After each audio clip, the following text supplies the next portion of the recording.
This is the Commentary Box.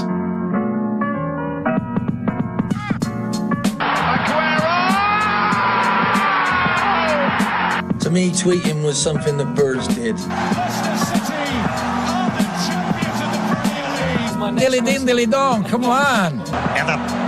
Éder vai aguentar bem, Costiel, e falta apoio ali sobre o lado direito, sai remate e o gol!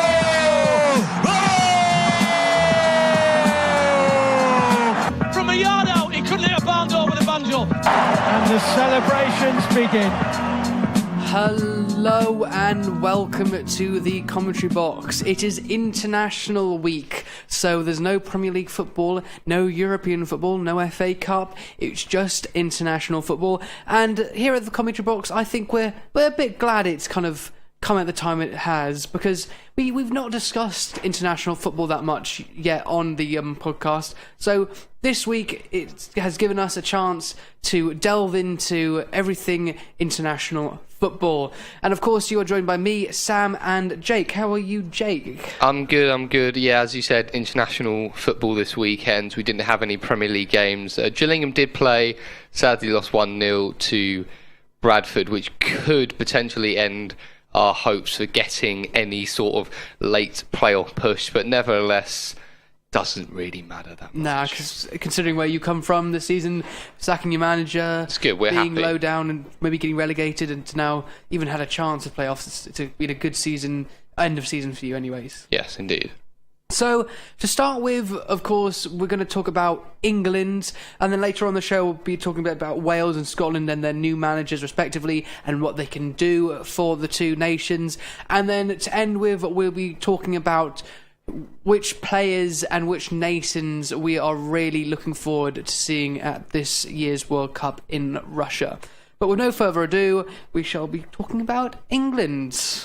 Yes, and I think to sort of start it off, we will sort of go back to a poll that we did the other day, and we did a similar one a couple of weeks. Well, it's more than that now probably, but where we did talk about the England goalkeepers, and put out another tweet just saying, now that time's gone on a bit, who do you think will be the goalkeeper? We know it's a big situation I mean, for us. Before, just for like clarity about what people thought before, Jack Butland won by 36%. Joe Hart and Jordan Pickford were on 29%.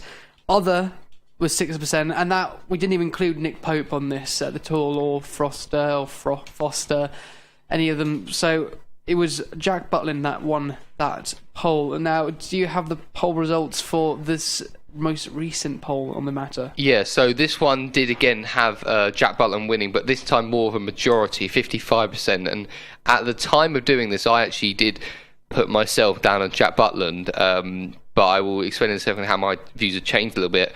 Jordan Pickford and Tom Pope both with 18%, and then Joe Hart on 9%, just sort of slowly slipping away, really. It's like, I think with Jack Butland, I thought, yes, I think he should be the keeper, but now I've sort of changed my mind in terms of, ages ago I was like, yep, Joe Hart, he got great experience, give him a little bit of form, he'll be there. But that's not really happened now, and he hasn't really done that well.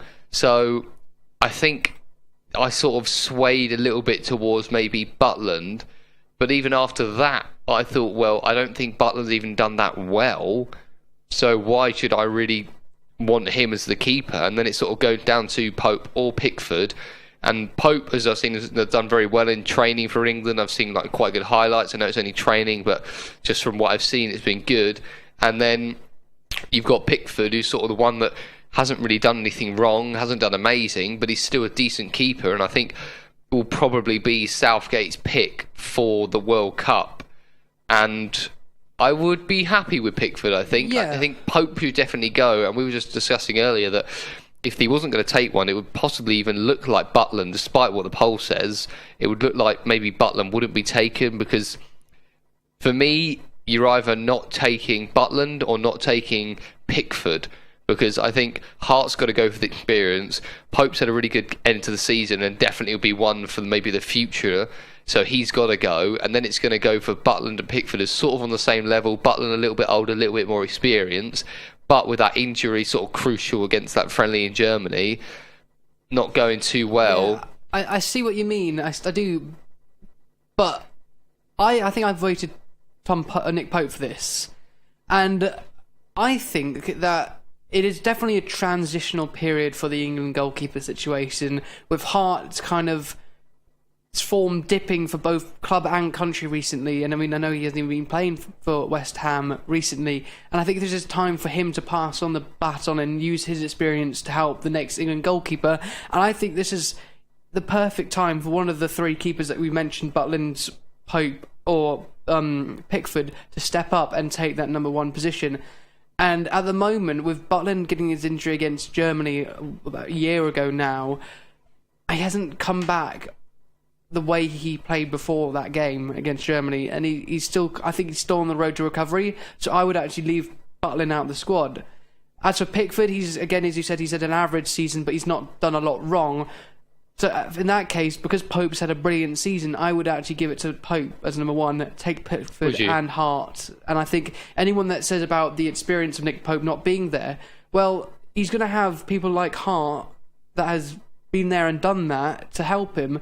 And I think it would be wise of Southgate to pick Nick Pope. I mean, do you think he's not going to have the experience? Do you think that's going to be an issue for England potentially? I don't know. I think this conversation sort of comes up a lot when in terms of, does the experience really matter? Well, because obviously, at one point, every single goalkeeper has gone to the World Cup not playing a game in a previous World Cup, and they're having their first ever World Cup appearance. So everyone has to experience that at some point, and you don't want to shelter goalkeepers so much that they never actually get to play. You know, they've got to go out there at some point and actually play a game.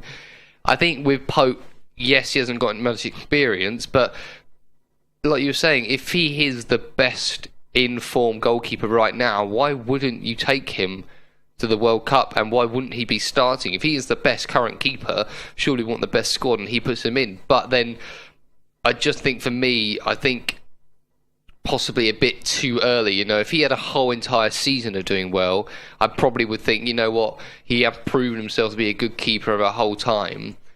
So it's really difficult for me. But I think now I would take Pickford as my first choice. I think then I'd probably have Pope as my second choice, and then Hart as my third choice, going there to sort of be that experienced man to compensate for Pope's lack of, and then Butland, in my opinion, would just miss out. But I don't think that rules him out for the future. No, definitely. Because obviously Hart will, possibly not be taken to the next Euros, and, you know, he could sort of slip back into the squad. So yeah, I think that sort of possibly sums up the goalkeeping. Just a little sort of touch on the outfield. I'm just looking at sort of like a predicted sort of a team that we would possibly take to the World Cup. Wilshere sticks out to me at the page you're looking at, because and Adam Lallana, because those are two players that have been. Adam Lallana's not played him a lot this season, and he's only been playing since Christmas. And does he really warrant going to the World Cup if he's only played since Christmas? As for Jack Wilshere, he's only, again, really just come back. I mean, I know he's been playing before Christmas for Arsenal, but again, there was only Europa League games. Are those two midfielders, again, going to keep out other players that have been playing regularly? That would be annoying for me, because I know Jack Wilshere got in the team in front of Danny Drinkwater for the Euros in 2016, which really annoyed me. And I don't want to see that again happen to someone like Drinkwater. I know maybe not Drinkwater in this case again, because he hasn't been playing, but someone else. Yeah, I know like what you Harry mean. Winks It's just sort of that big club sort of thing, you know, even if they don't play, they sort of still make their way in. I think in terms of keepers, obviously gone through, I think with defenders, the fullbacks with sort of Walker and Bertrand are sort of, or Rose, sorry, are sort of more the obvious fullbacks that we will probably play with. Although even Trippier and Bertrand, both of them are quite good fullbacks as well. So I think we're quite comfortable in that position. In terms of centre-back position, we were just saying that even Smalling and Cahill have both been left out of the squad. Kane, no, you mean Cahill? Cahill, yeah. Sorry, not Kane, obviously. Cahill and Smalling have sort of been left out right now. So you're sort of left with Stones, Maguire, probably the Phil Jones. Alfie Mawson even. Yeah, Tchaikovsky for Burnley as well. Yeah, true. Sort of these upcoming players who haven't played too much, but, you know, too much for England, sorry, but they're playing very well for their team and sort of no reason why they shouldn't even be considered. I think with midfielders, I think Henderson's one of those players who I feel with is very. I'm never really sure where I sit with him. I think I like him. I think he is one of those players who sort of gets the job done. I think he's not your explosive Gerrard type as we used to have in the midfield. He's someone that will kind of sit back, dictate play, a bit more calm on the ball, and I think he is what the England team needs at the moment. And I know people might find him boring and I think he's overrated, but I think he's a perfect kind of player for the England team at the moment that can just keep the ball ticking over, etc. Even with players like that, what about James Milner? Well, James Milner, I don't know if he's retired from international football, I don't know, but he's, again, another player that always does a good job for I would be more for. than happy with him being in the England squad. But not over Henderson for me. I think it's James maybe Milner's, not now. He's taking the sort of captain role at Liverpool when he's taking on a bigger job and he is doing well with it. But I don't know. I did quite like Milner, and I felt that he did, although he may be, like you said, sort of one of the boring players, he gets a job done that needs to be done. I think sort of when we go more attacking, we're a bit more creative in terms of like Sterling and Ali and Lingard. And Lingard, I was never very confident of him being a decent, solid England player, but he scored just against Holland, didn't he? Yeah, and he just seemed to do well all the time. He's always getting a goal here and there or assist, whether it's with United or international with England. Yeah, I think he's doing well, and I think he's definitely one to take. And then obviously up front, Harry Kane, when he comes back from injury, should be there. Vardy and Rashford. I think it's a fairly strong sort of attacking lineup. Yeah. Definitely, and of course we did mention about Glenn Murray a few weeks back, so you can check that as well on our opinions on who should be the England forwards. And of course, this leads us nicely on to kind of how Southgate has turned the England side around in a way, from being a mediocre side under Hodgson to being a bit more of a side with flair.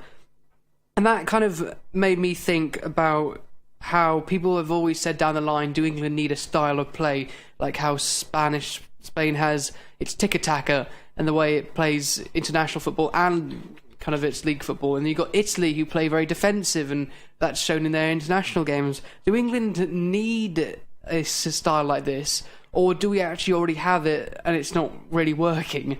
Yeah, I don't think we need one in a sense, but I think it would be good and beneficial to have one. I think if I'm going to try and describe it to someone who hasn't really seen England play before, we're sort of a team who, structurally and defensively, we are quite physical, and our defence is quite structured. Maybe not the best, but still, rigid, with flowing fullbacks at the moment anyway. In our midfield, we've got sort of quite engine players, like players like, you think a couple of years ago, like Lallana and Henderson and Milner, like players who are going to run a lot, Oxlade-Chamberlain, they're going to work their socks off. And then we got mainly strikers who do well for their club, but maybe not always much for country. And then wingers in the year haven't been too great, but starting to get a little bit better now.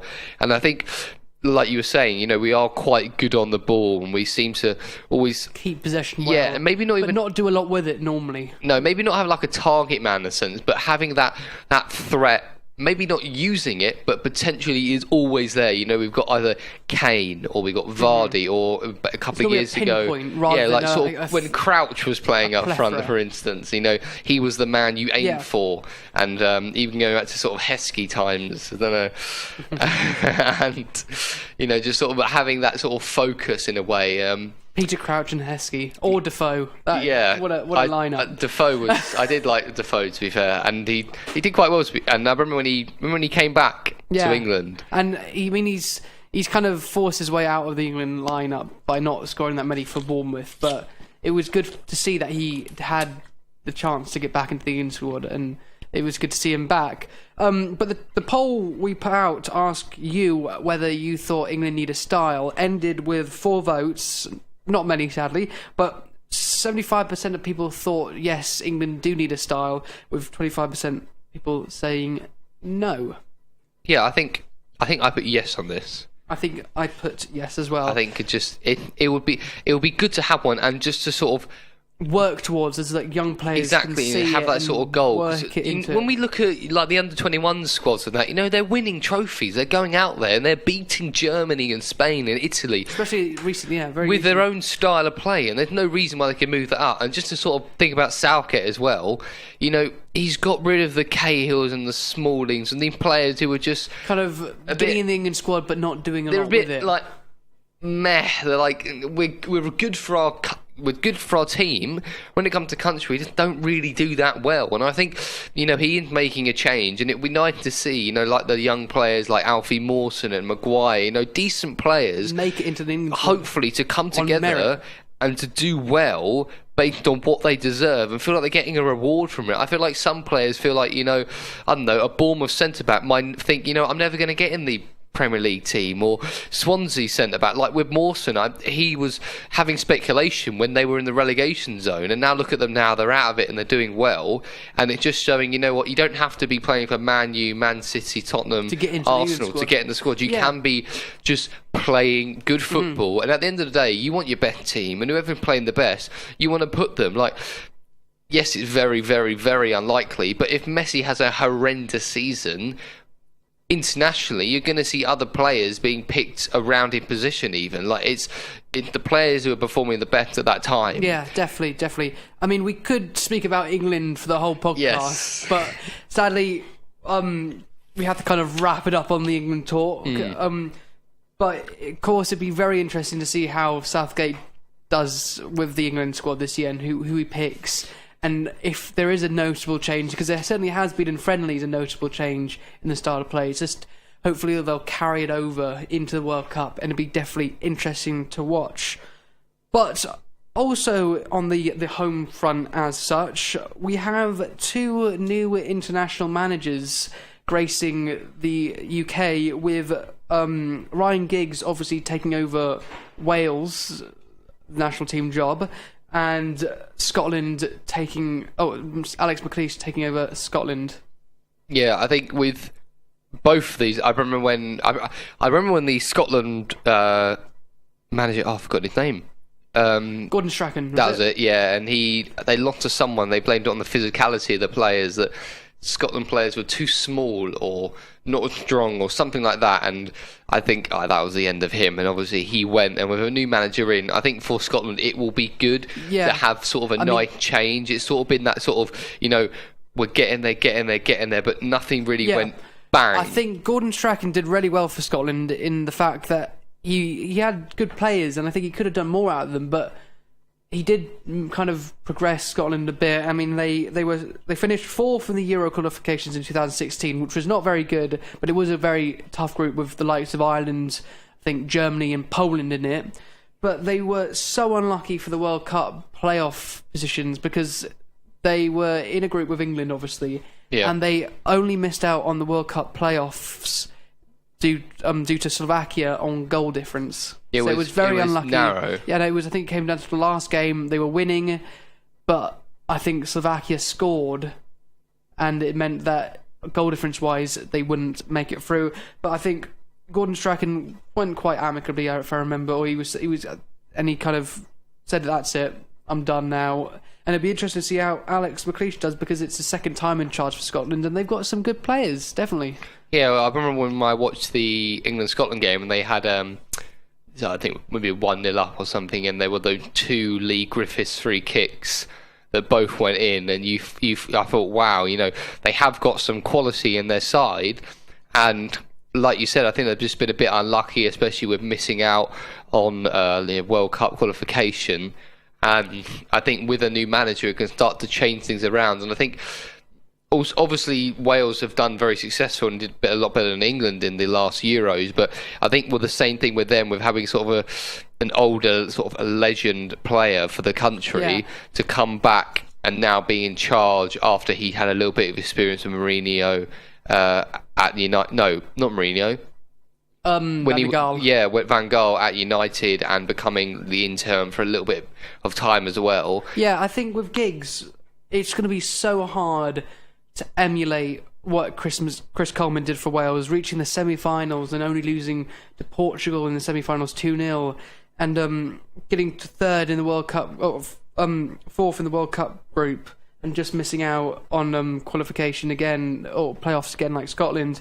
So it's been really hard for any Wales manager to succeed Chris Coleman, but it'd be definitely interesting to see how a legend for Wales, arguably one of the biggest legends for Wales, barring Toshak, does for Wales, because we've seen big players play and manage teams before and they haven't done that well. So it'd be interesting to see how he does. I mean, he's already got a 6-0 victory under his belt against China in the China Cup, and sadly they did lose in the final to Uruguay 1-0, which was literally just happened probably about 2 hours ago before we recorded this. And definitely there could be signs of hope there, though, because Uruguay are not a bad side at all. Yeah, no, I think maybe even being sort of building for the future, possibly. I think it's unlikely they're going to storm into another World Cup or Euros and do what they did before, but I think, with some young players coming through, I think it's sort of, like you said, more just maybe just to sort of build and slowly, solidify. I think that sort of experience of knowing how it to be that successful stage. Yeah, and hopefully cement kind of that. Bring in some ideas, sort of, go, we are Wales, we are a team who are now going to be qualifying for a exactly, and going to have consistent appearances in World Cups and Euros. Whether we do well or not, you just want to sort of make that solid. If you look in the history, obviously Wales occasionally get into them, not so much. Scotland less so. But now, hopefully, we're going to start to see Wales. Could it be great to see all of the teams in the United Kingdom all playing together in a World Cup? That would be awesome. Yeah, definitely. The last time it happened was in Sweden in 1958, I think. Very long time ago. It's always one of the teams who miss out. Same with Northern Ireland with Michael O'Neill. He got a good squad there. Who beat South Korea, who have qualified for the World Cup. Exactly. They're a good side, and I think with them, it's also building and sort of with the same job as Wales and Scotland. Don't lose the momentum. Solidifying what they've got, keeping it there. And so when people talk about Wales and those teams, they don't just go, "Oh yeah, they're in form." They're like, they're a good side, and they're not to be sort of messed about and think, oh, it's only Wales or whoever. It should be, they're a good team. They've got some class about them, and they're very passionate, because that's the sort of sense you get. I feel like something that England sort of lacks in a way. I think with a lot of those countries, you look how passionate they are. Compare that to some of the England players, sort of not much emotion with them. So it is really nice to see, and I do enjoy when they do well. So I would say good luck to Alex McLeish and Ryan Giggs, and obviously good luck to Michael O'Neill, who's continuing at Northern Ireland after signing another contract. Good luck to them all, and hopefully they don't lose the momentum from the Euros in the case of Wales and Northern Ireland, and hopefully it's a new chapter in Scottish football history for Scotland, obviously.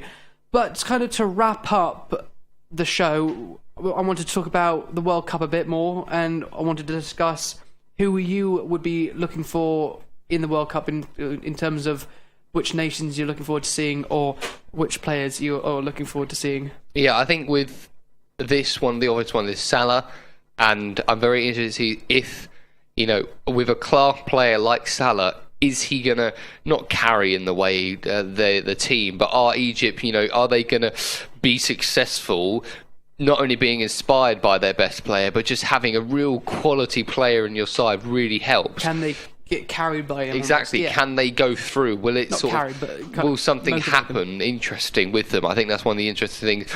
I'm sort of interested to see how far Russia get. I know, obviously, them being the hosts, but with them not being as good a side as they sort of were a couple of years ago, I think it'd be interesting just to see how they get on and with their home country and sort of how far they get. And then also, in a way, sort of, Germany, they've been so good in the past years. I feel like they've lost quite a lot of their key players just through mainly retirement, sometimes injury, in the likes of like Royce. But it'd be interesting to see how far they get and compete, and obviously being English, to see how far England get. Hoping, I would love a quarter-final finish. That would just be half decent at least. But I think quarter-final is what I predicted for the Euros, and that didn't go very well. But I'm going to stick with that as our sort of, I think that'll be a very good World Cup for us, and I think it'll be the beginning of Southgate's, start to his style and technique, as we were saying earlier. Yeah, definitely. I would agree with you on the Egypt and Salah point and Russia point, because I think that's going to be very interesting to see how Salah does for Egypt and how Russia do as a home nation. But I also wanted to throw in there Poland is a team that I'll be looking forward to seeing. A team with Good the players, likes of good Lewandowski, Krakiov. I can't. It is something like that. West Brom player. Like Blaszczykowski, those sort of long, hard, lots of W's and skis. Fabianski, obviously, a Swansea player. It'll be interesting to see how they do, because they're probably a very underrated European side at the moment. I think they are. I reckon they could cause a few upsets. And another two countries on the African continent that I'll be looking forward to seeing. One is Nigeria, who beat, I want to say, Serbia. I think they beat, or was it? They beat someone in the friendly recently that kind of was really shocking, and it was good to see that they did so well.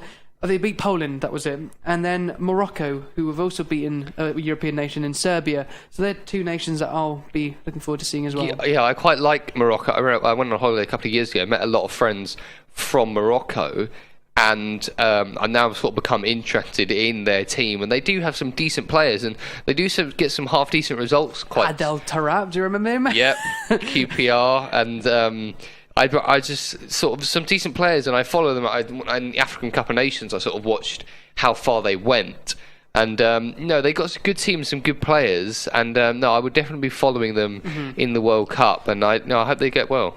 Yes, and to end with, we obviously do our question. So my question last week was, who was the predecessor of Mark Hughes at Manchester City? Yeah, and I thought about this long and hard, and you've caught me in my classic anything over 10 years ago or so, I don't know, okay. And I honestly don't know, but I'm intrigued to find out. You never believe it. You wouldn't actually. It is Sven Gorik Eriksson. Really? Yeah, Sven Gorik Eriksson. Wow, no, I was not expecting that. Yeah, no. I was itching. I really it was just so annoying. I was like, I don't know. I want to search it up, probably. Yeah, I really did, and I was tempted, but I thought, no, we're not about that here. And then my question for you, I wasn't really sure where to go. I wanted to make it obviously topical as well. I was going to say, England long-time goal scorer, or even Wales, but even obviously Sam sort of having some Welsh in him and saying it in the show, I thought maybe not best. So I'm going to go for all-time Scotland goal scorer. I think it will be tough. I was thinking of all appearances, but I do know that what's his name? Scott Brown. Scott Brown. I think he would have probably been it. I think maybe a bit obvious, but no, I think you can. That's a tough one. I'm going to throw a difficult one back at you. That's all right. Good luck. You have 7 days. Thank you for listening to our international special of the Commentary Box podcast. As always, we've enjoyed it, haven't we? Very good one, very good. And we hope you have enjoyed. If you would like to get in contact with us, you can do so via Twitter, which is @Box Commentary. So give us a follow, ask us any questions, and get involved in polls.